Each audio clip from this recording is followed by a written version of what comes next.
voice of growth, mastering the mind and market. My grandfather had been friends with Thomas Edison's younger son. People working together to make cool stuff. The intermediate steps are always a little cloudy. You have to know your own origin story, I think, to plot your own trajectory. There's very few rules that hold up in all circumstances. It's going to be harder than you think it is, but you're going to discover resources you didn't know you had. But within that, you can achieve anything. Joe O'Connell, you have a list that can describe you as being an artist, as being a business leader, as being a pioneer, inventor, a curious person. I mean, you've got a lot of things that really define you. How would you define you? To me, it's all one thing, and it's kind of a continuation of childhood, as most of our lives really are. I grew up in North New Jersey, in Montclair, in a family of makers. We were cooking, gardening, sewing, making mechanical things, motorized things, LED lights, lasers, everything. And my grandfather had been friends with Thomas Edison's younger son. We were near his West Caldwell Library, manufactory of inventions, where he invented the light bulb, the motion picture, I think the nickel cadmium battery. The list just goes on. And we were surrounded by all these little shops that were, key suppliers to, say, Bell Labs, where they invented the first transistor and the satellite. So I grew up in this milieu of making things that would then, have generally a good impact on society. And it wasn't until my 20s that I realized that, because I had two sisters who did that with me, that there was any reason why women wouldn't also be makers and leaders, et cetera, because my mom and grandmother were really strong people. My dad never said that to be a better man, you would put women down. So that sort of working in a great fraternity of people working together to make cool stuff. And the house was just filled with books and inventions and like crazy contraptions that the family had worked on together. So that's basically what I've done for the rest of my life. That's great. Origin stories are always interesting because you can look backwards and see where somebody came from. And for the most part, you can look forward to see where they're going. Yeah. And you have to know your own origin story, I think, to plot your own trajectory, even to plumb the depths of where, even if you don't consciously realize it, where you think you're really going to be in 10 years. It's really still playing out a lot of your childhood. Yeah. So actually, let's go there. Let's just kind of delve a little bit into your childhood, and then we'll come back to the present time. Was there a moment in your childhood where you realized that the tinkering, the building, the making, all of that was going to be your career trajectory? Was there any doubt that that was going to be what you're going to be doing? No, I think I always knew that. The intermediate steps are always a little cloudy. So when I went to university, I thought, well, I will study engineering because engineers design and make things. And I think it's definitely taught better these days. But back then I was like, oh, I'm not learning to make things. I'm just learning to use spreadsheets, and I'm learning to optimize aspects of design, and all of that's very valuable. But at the time, then I switched to physics, engineering, mathematics, and then philosophy, anthropology, sociology. I still kept with the full physics curriculum through my graduation. And then in my graduate work, did more anthropology, history, sociology, literature. I had a really well-rounded liberal arts education, but it was all in service to becoming a maker. I would say the one metaphor that stays from childhood, and I still see it when I visit my parents' home where I grew up, is the kitchen and the dining room. Like the kitchen is where you make stuff, or the basement. And then the dining room is where you share it with other people. And I still feel that way. My business now, Creative Machines, which is probably one of the world's largest art design and production facilities run by a single artist has like kitchen areas and dining room areas, and people just love coming into the kitchen. And I think our society has moved in that way. This idea that the kitchen is a social space, not just a behind the scenes space. Mm-hmm. I remember as a kid, and even now, my mother, where I grew up, the front door, just like my house here, but the front door was literally in the kitchen. So you opened the door and that was the kitchen. And she always hated that because she had to keep a meticulously clean kitchen, right? We didn't have a like a little entryway or an ante room or whatever. It was literally the kitchen. And she always hated that. But then the more time that passed, the more I realized that my own culture and my own upbringing was all about the kitchen. Yes. And especially in Mexican culture, food is big. Oh yeah. And you're never actually able to escape that. Even if you're like not even hungry, you're going to eat something. And so that's an interesting metaphor is, the kitchen's where you make things and then the dining rooms where you share them. Mm-hmm. Now, as an artist, and I've been to your facility and you mentioned there that you've got those interplays.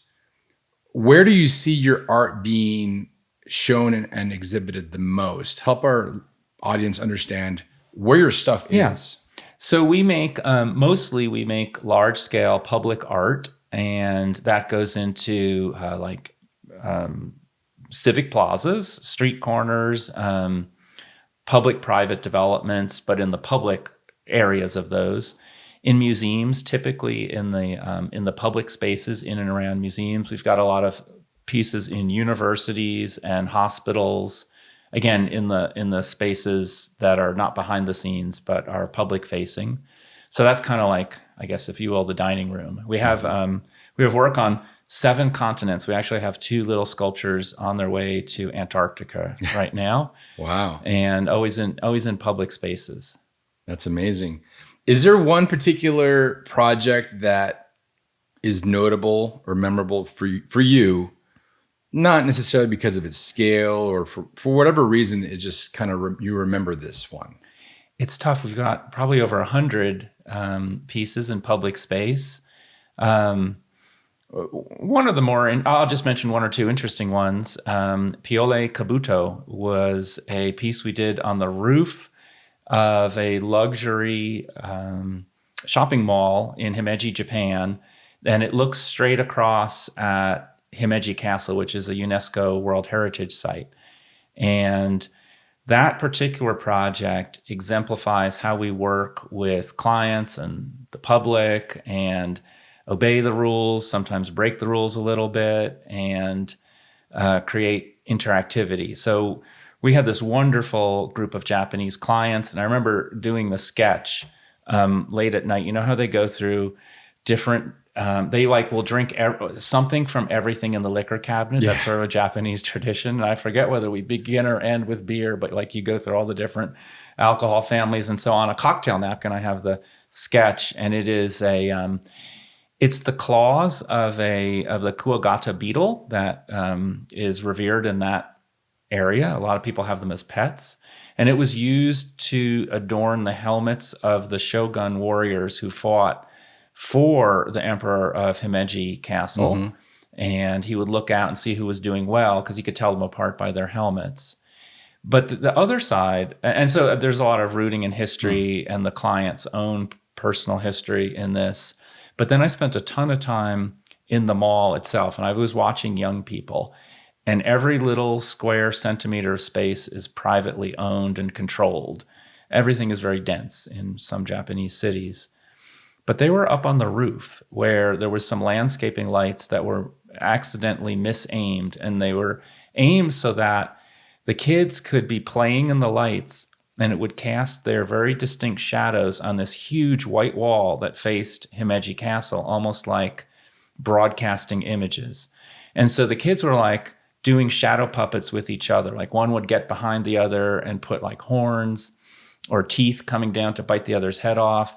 And then the others would quickly realize that by getting closer to the light, they could get bigger in the image.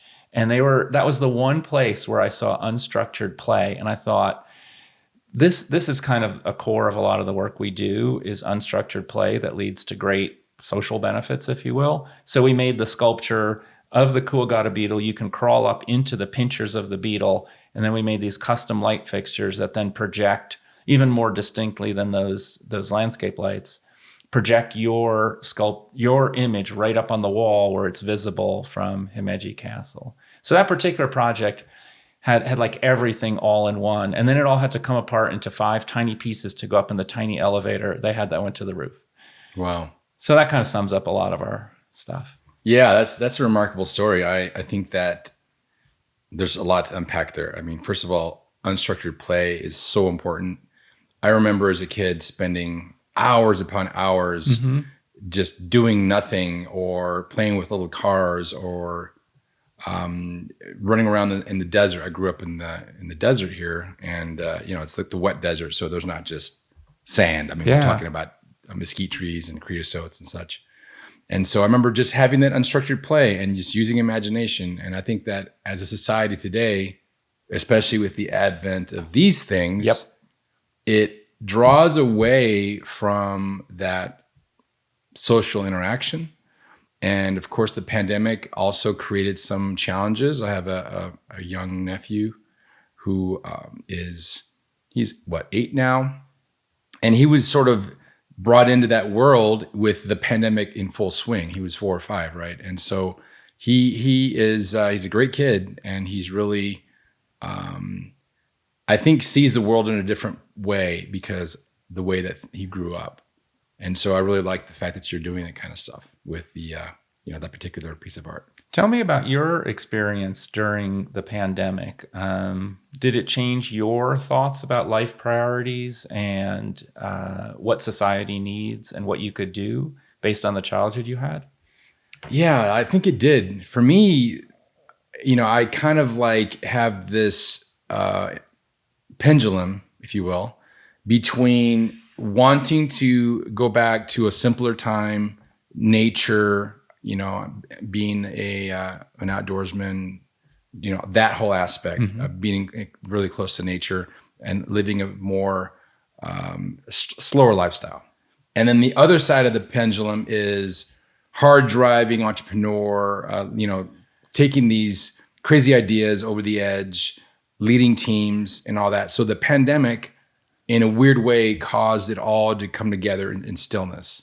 And that pendulum stopped in the middle. And because I had to be kind of on both sides, but it wasn't swinging. We were forced to be in that one space.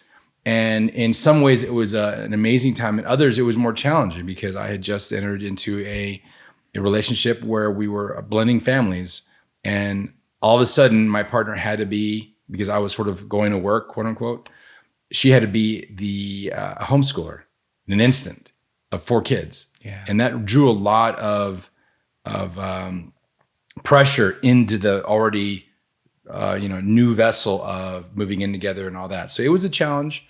But as we said, and when I was working with Spark Partners, my previous consulting company, the pandemic just accelerated all these trends that were happening already. Yes, it wasn't sui generis. It was really just things accelerating and happening at the same time. So let's actually talk about that. With respect to trends, what do you see are trends that are in support and that you're part of growing into? In other words, are you aligning with certain trends that you see in the market with your business and your own personal artistic space? Yeah, and I think you mentioned that experience of the pandemic where the quiet and immersion in nature and then the more social working with other people at a breakneck speed kind of came together, or stopped being such a dichotomy.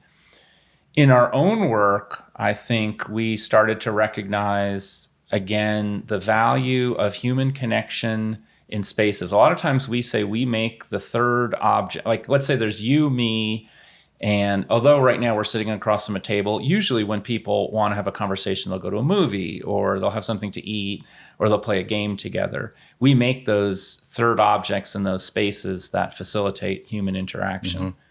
And for the first half of our company, we made most of our money doing science and children's museum exhibits. And I no longer believe that those are what the world needs. We kept getting asked to do more complicated exhibits that would require less maintenance. And could they turn on and off at the beginning and the end of the day automatically with a switch? And I'm like, then you have an empty museum with a lot of expensive objects in it. Mm-hmm. And who really wants to go there? Because they have an expensive object in their pocket, that's technologically sophisticated.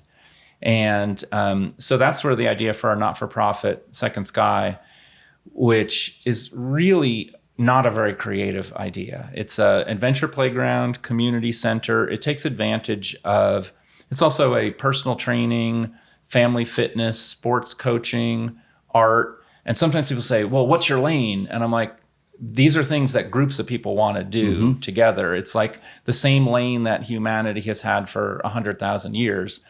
And when people are still doubtful, I say, what we're trying to do in about 1.5 acre space is just do what, say, a European civic plaza has, which is like 3 generations eating, socializing, drinking. You've got people on a date. You've got business people doing deals. You've got 3 generations of families. You've got kids running around. There's usually a little construction project in the middle going on, and it all just works. There is no lane because people come in groups and people want that overlap. So we're that project that we're doing came together as a not-for-profit venture during the pandemic, when I could just see what we were going to need emerging from the pandemic, both from our own family, our son and his friends, and what they needed.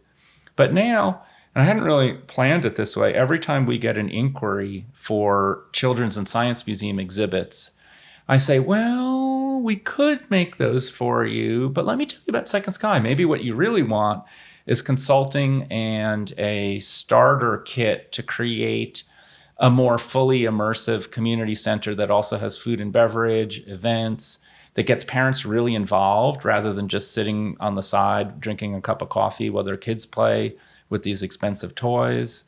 So it's sort of turning into a business opportunity, because I think that's what the world needs in the areas that we provide stuff for.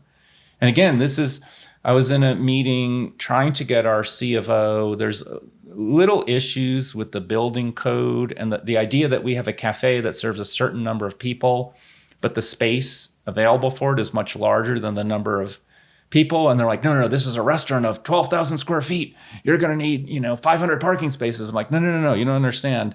They're going to take their food and go to a much more dispersed thing. And they're like, this isn't unusual. This is highly creative. And I'm like, no, this is actually the least creative thing I've done in my entire career. This is like the little cafe alongside the fountain and the public square, or around the fire, exactly. In a hunter-gatherer society. This is the least creative thing we're doing. And that doesn't mean that we don't have technology and we're not also doing robotics and lasers and stuff where it's appropriate, but it's mostly getting people together in nature. And that all started for me during the pandemic, even as I wasn't realizing it. And as it's starting to come together, I realized, I basically recreated my childhood home, because we had a big backyard with a garden that we spent half the time in.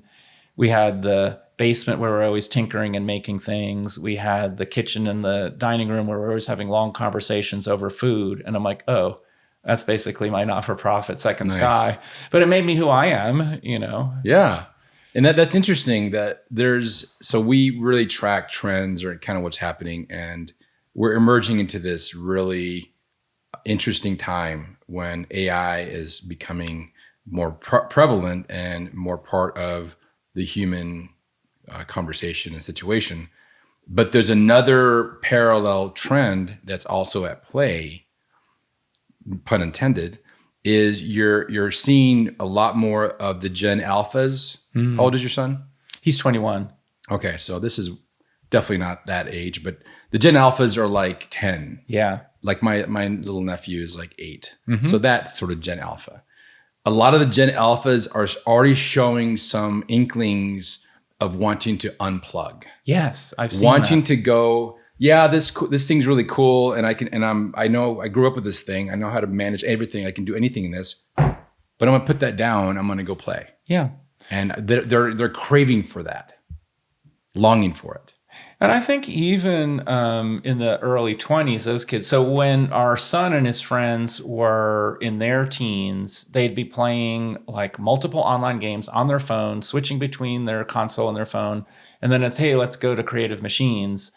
And they'd be playing in the car and talking about all these virtual things. And then we get there, they throw the phones down, and then, they would be building cardboard forts and jousting and flying around on the cranes, or we'd have these giant drums out in the yard that they would run around in, avoiding the nails. And there was not a thought or interest in the incorporation of virtual characters in that real experience.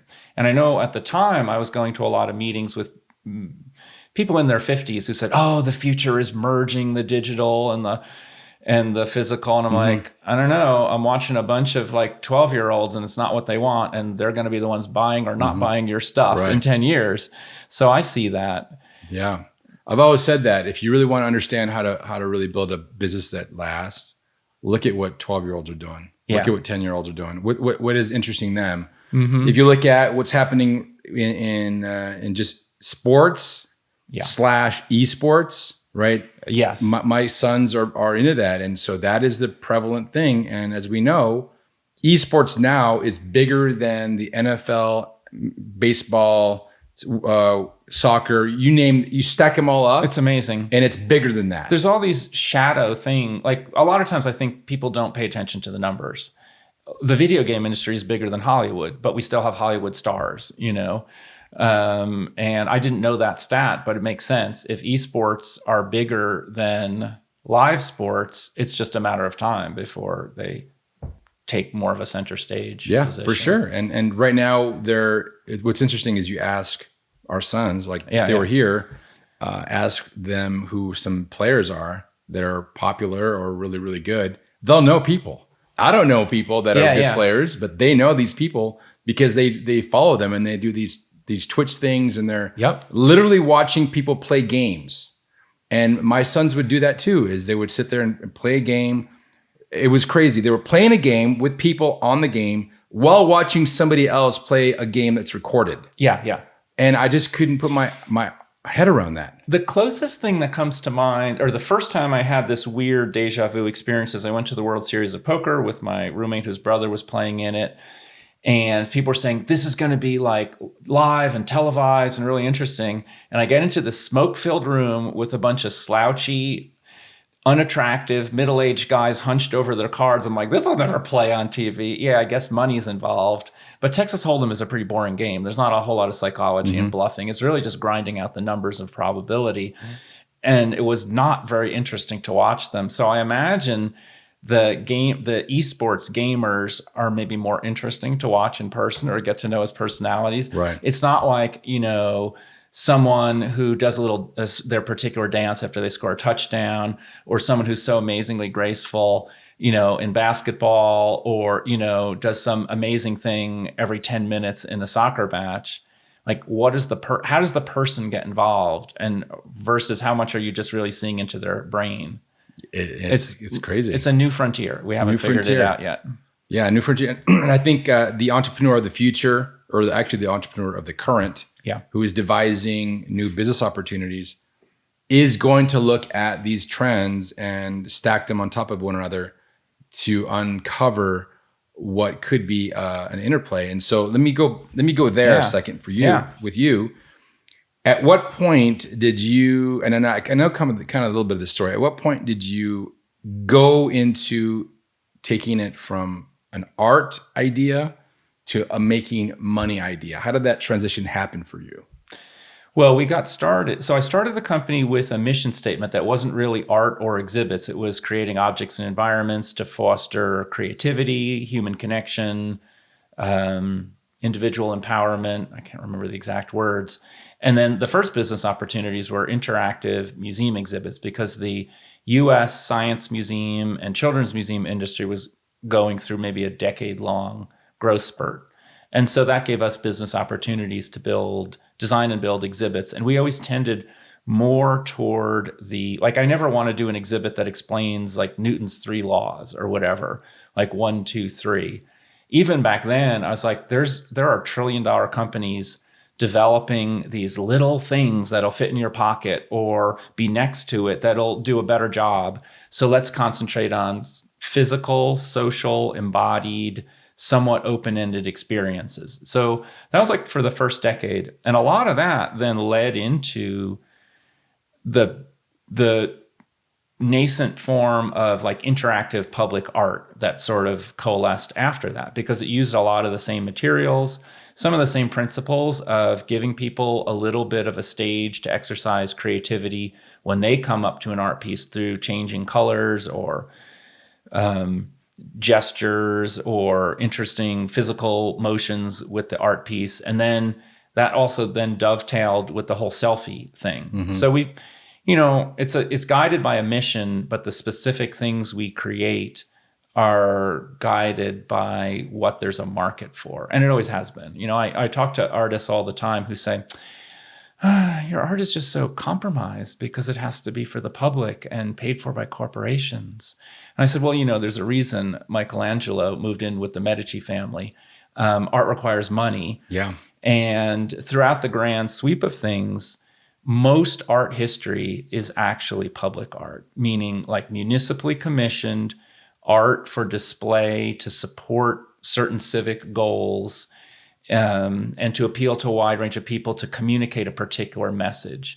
This 19th century idea that you've got the lone artist in their garret speaking truth to power and working out their psychological demons or their identity. Well, it's a fine form of art, but it's actually the minority of art that's produced. And we still think that's what art is. Right. So I have a little retort, but I actually like the fine art world because you can do things there that you couldn't do in the public art world. Yeah, that's for sure. At any time in your career, have you ever thought about quitting and doing something else? Yeah, I just started a page in my journal called Career Change like a year ago.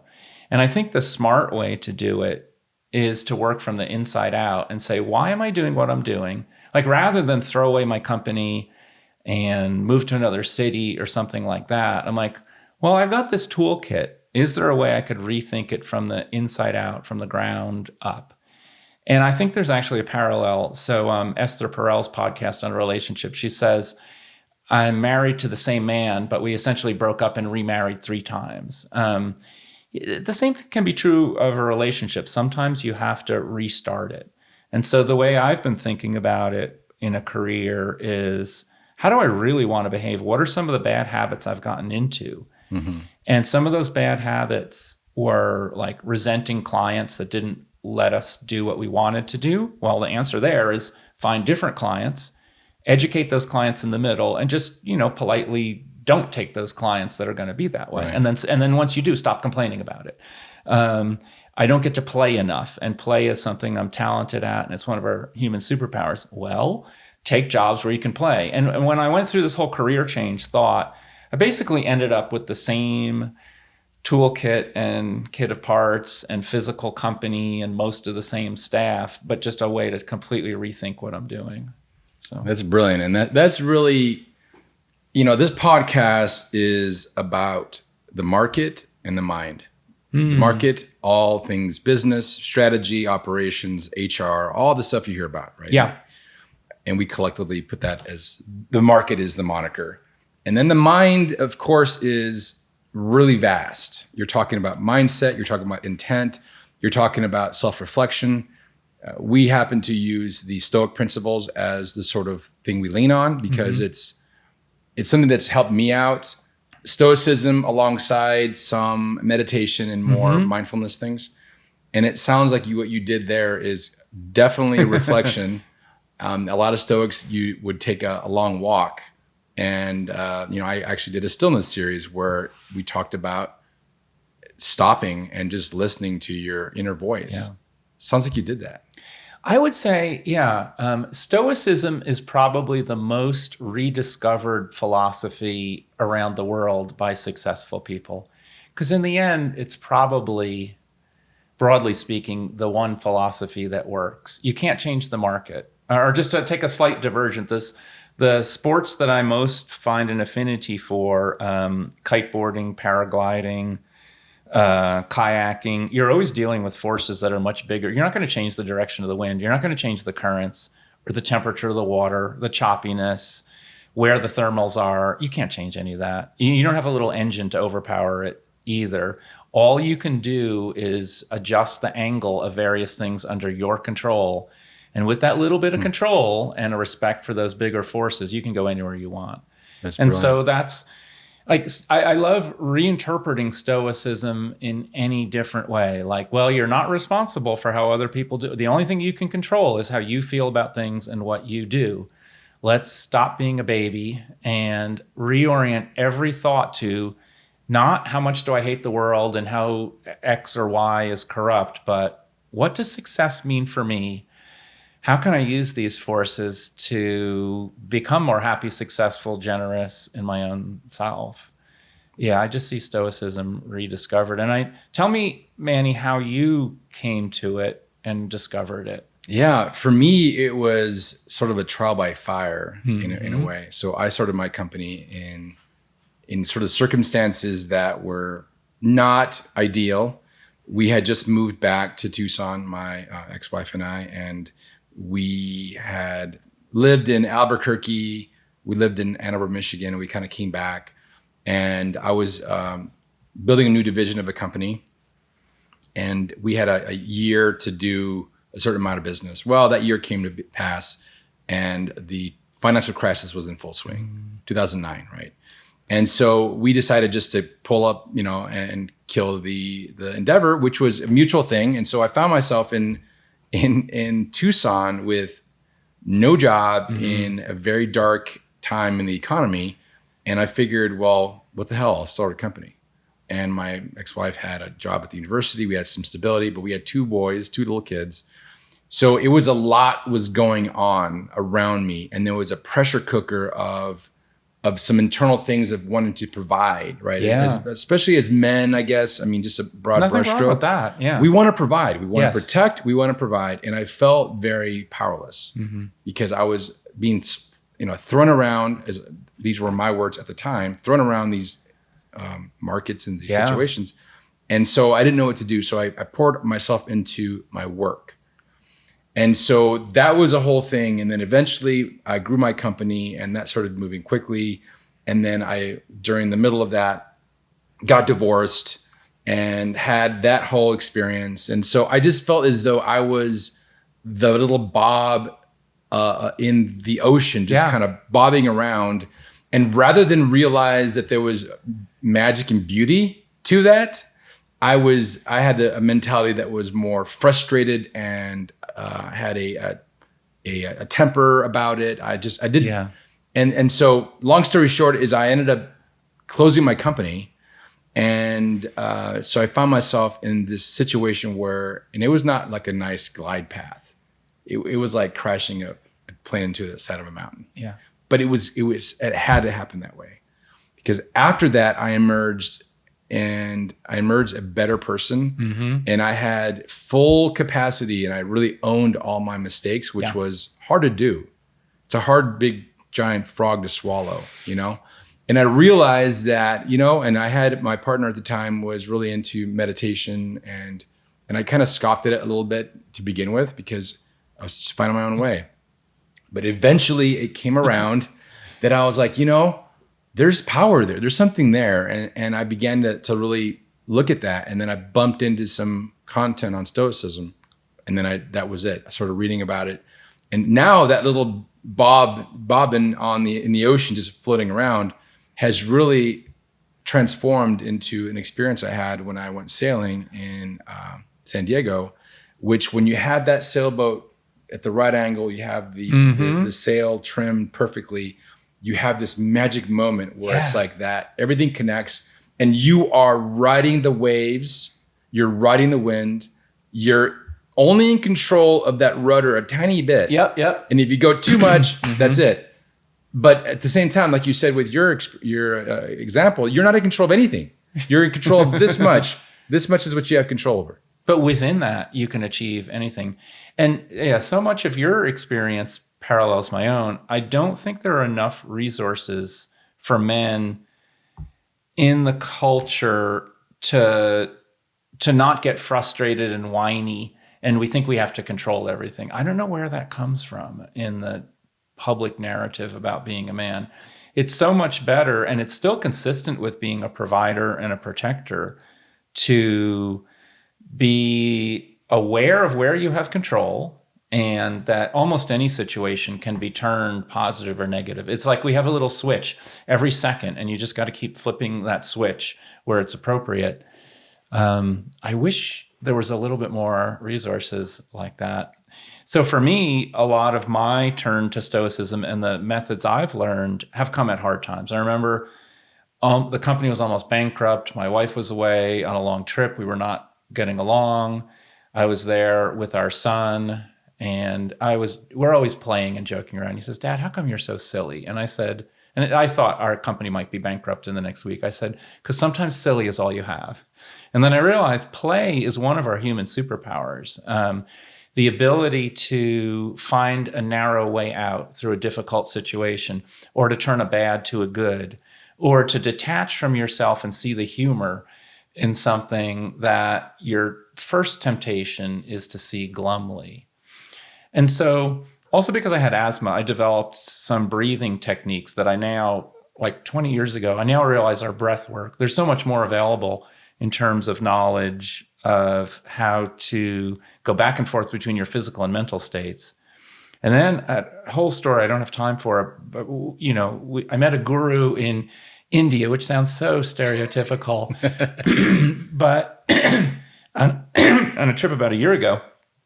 And with her, I started learning. She's so down to earth. She'll say, "Oh, no, I don't know anything. Why would you think I'd know about that?" Or, "Don't ask me that. You already know the answer to that."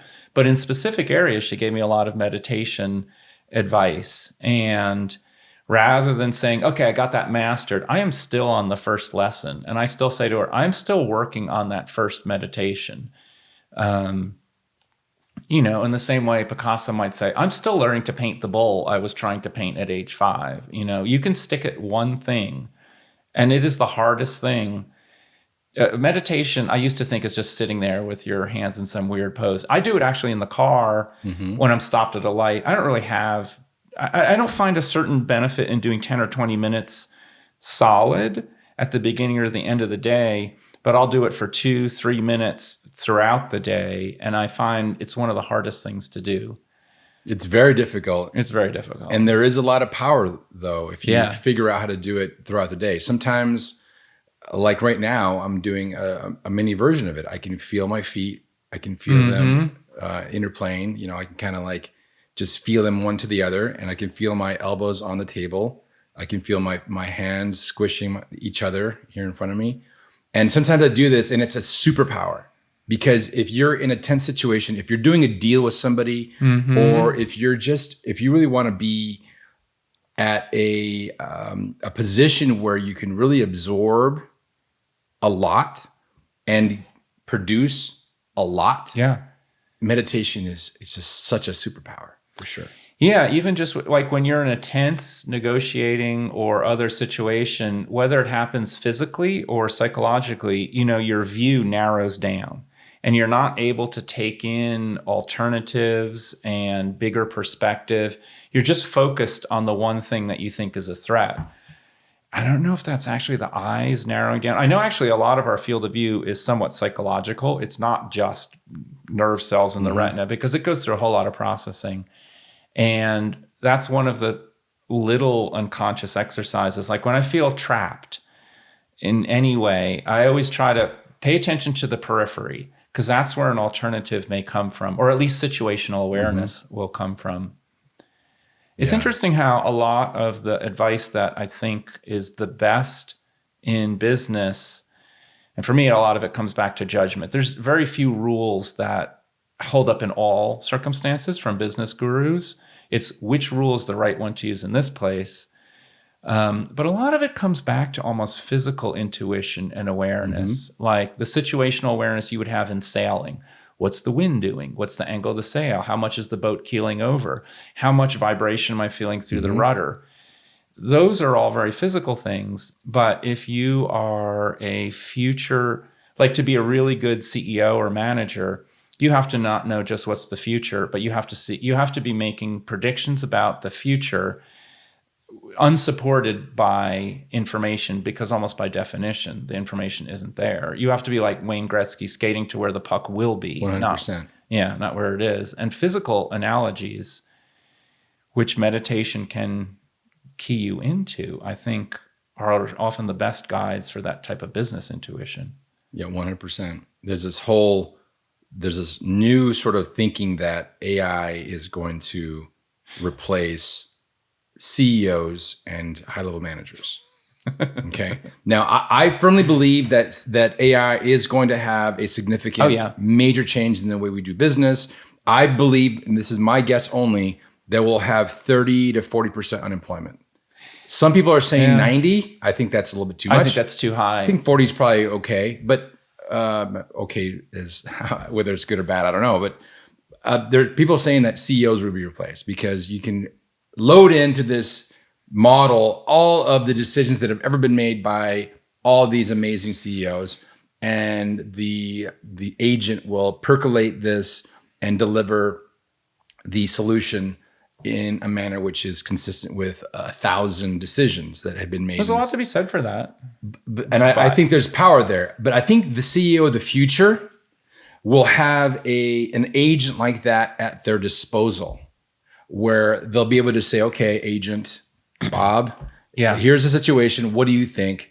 And then from that, they can say, you know what? That's a really good thing as is. Or they can say, you know, I'm going to modify it a little bit, or you know what? Forget it. I'm going to go out on my own. Yeah. One of the things one of the profound benefits of AI, I think, is the way it can help us quickly shift gears. So I'll just give a few examples from my company. Our vice president tends to be direct and brusque. Sometimes that actually benefits because I tend to be a little more loquacious and seeing more sides of things. But what she's been doing lately is when she needs to send an email that's a little more persuasive and nuanced, she says, I could get into the mental state, take me 5 minutes and, I can be that person.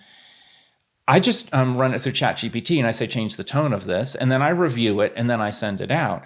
And for me, in a typical day, I will use AI occasionally to modify things like that, or to review a section of a contract, not to do something I couldn't do, but because the time spent shifting gears, also sometimes I have to be very creative and free thinking. And it takes me a certain amount of time to move from CEO mode to artist mode. Mm-hmm. Just like shifting between like first and fourth gear in a car, you burn out the clutch. And AI will let me quickly adopt the persona that I may not want to spend a whole lot of time in. No, I love that. So that's one of the uses. I'm trying to think of, I don't want to get into every detailed little use. What I have very little patience for is the exuberance some people have for AI is going to make all my travel reservations for me. Mm-hmm. And I know actually we kind of have to be an early adopter and get the best deals you do. And I use it for shopping things. But I'm always telling these people, look, guys, in another month, they're keeping stats on who's doing the shopping. All of the travel sites are going to realize that there's a rising proportion of AI doing the shopping, and they're going to employ AI to fluff and fool and figure it out. And it's just an agent's arms race. It is. And the people who are going to be left behind are the people who are still doing it the old-fashioned way. This is no real progress. It's an enormous energy cost, and it's just another example of first adopters and the wealthy screwing the poor and creating additional stratification. No time and money is really going to be saved. Have you heard of the Dunning-Kruger effect? No.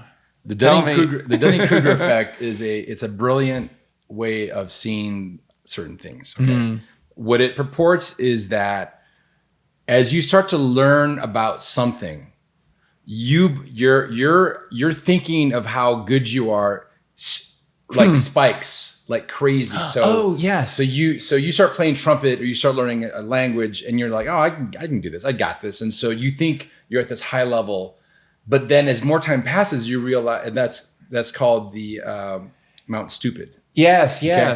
And as more time passes, you realize, oh, rats, this is crazy. I don't know anything. and you drop to the valley of despair. Yeah. And so you spend and then it's a slow climb. So I think a lot that's happening today is people are like, oh, I can use AI for this, AI for that.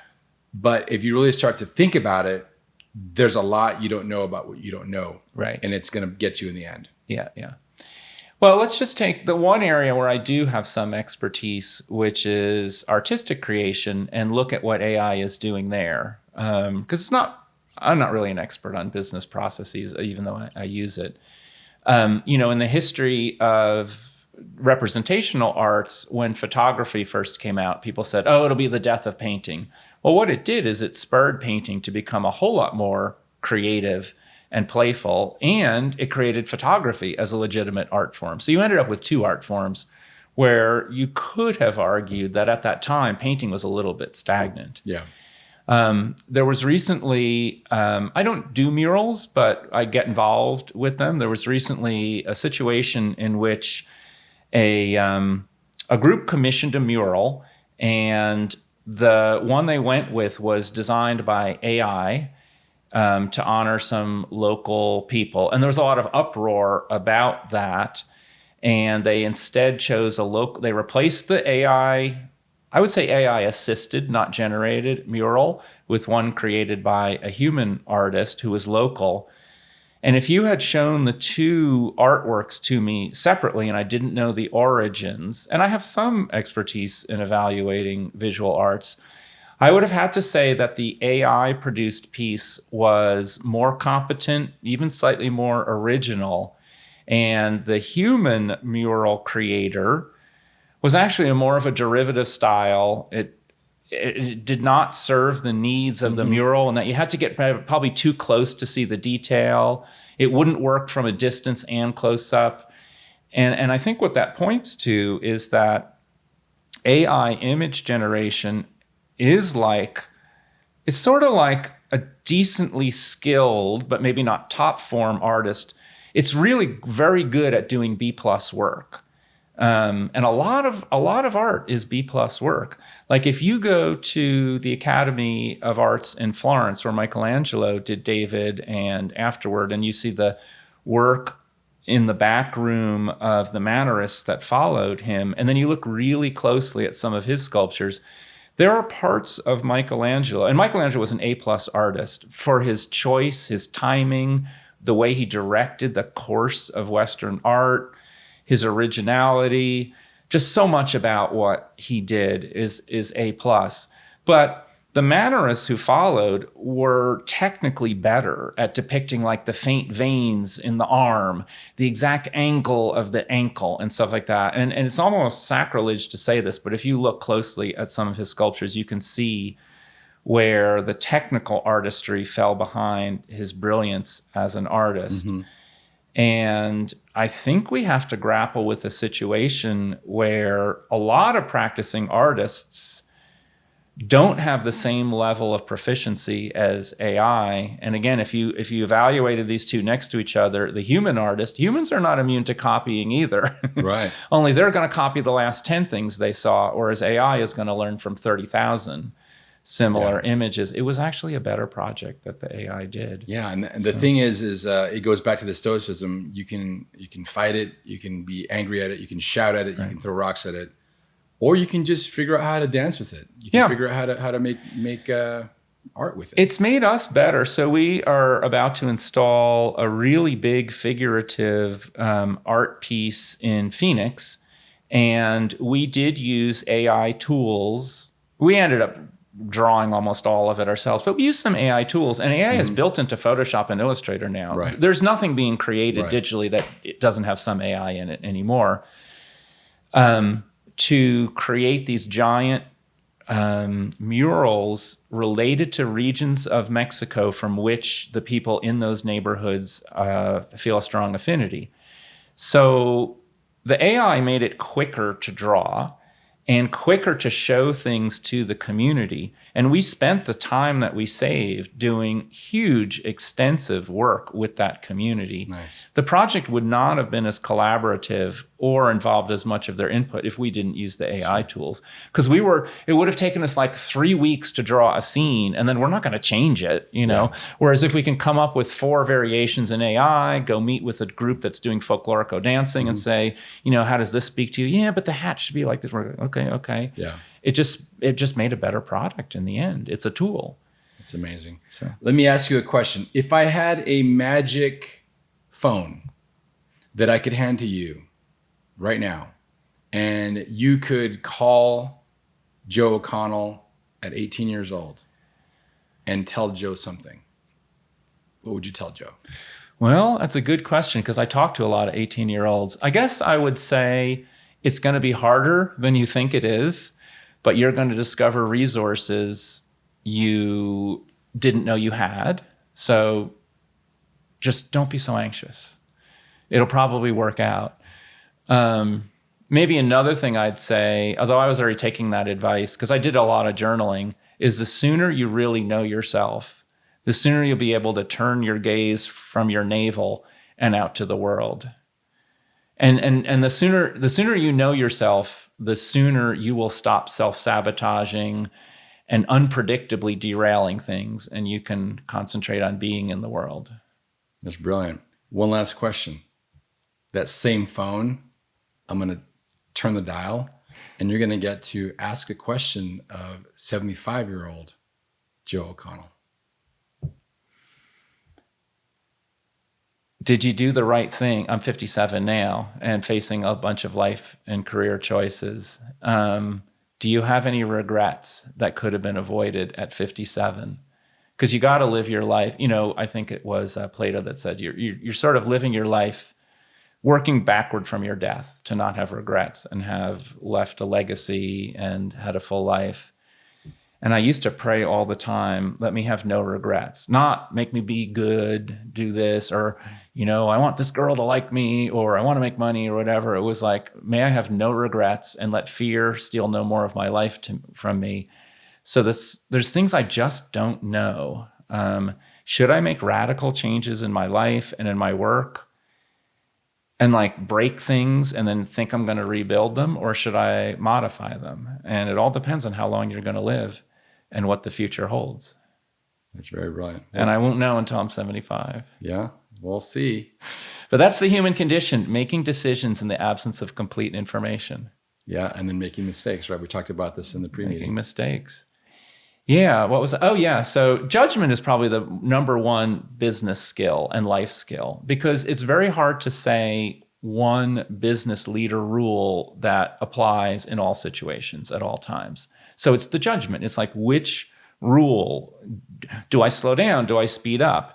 Is now the time to be blunt? Is now the time to be circumspect? Is now the time to invest? Is now the time to hold? So judgment is the most important thing. Judgment comes from experience. Experience comes from having lived life without the benefit of judgment. Or, you know, experience can come from other people, which is why we're doing this podcast and why we both listen to lots of podcasts. Very true. Very true. Thanks for your time, Joe. This has been a brilliant opportunity. Yeah.